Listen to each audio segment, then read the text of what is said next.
C.S. Lewis thought that science was a good thing, but he also thought that it held some really strong dangers and that it could be perilous for us.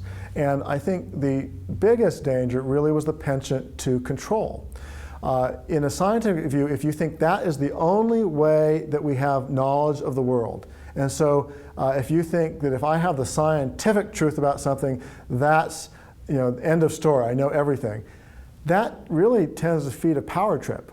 Whether you're a scientist or you're a politician who's trying to latch on to the prestige of science, you really have people who are going to abuse their power because they think, look, we're the only ones who know what should happen because we know how the universe really works. Therefore, we should be able to dictate what our cultural beliefs are. We should dictate what our government should do, how we should design governmental programs. We should dictate all manner of public policy, and that anyone who doesn't have a scientific training or isn't part of the consensus view of science is basically stupid or against progress or against science, and so should be really swept by the wayside and shouldn't be listened to.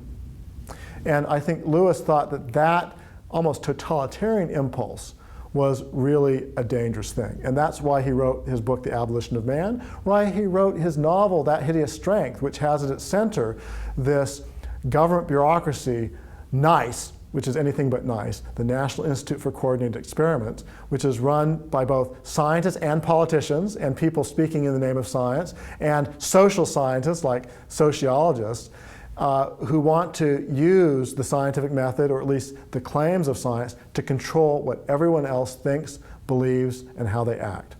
And Lewis, I think, was properly so frightened by that potential within science. And that's why he stressed why we really need a way to understand the limits of science, and that there is something behind science, a larger transcendent ethical sphere behind science, and that we aren't just blind matter in motion, that we're part of a designed universe that actually sets limits on what we should and shouldn't do.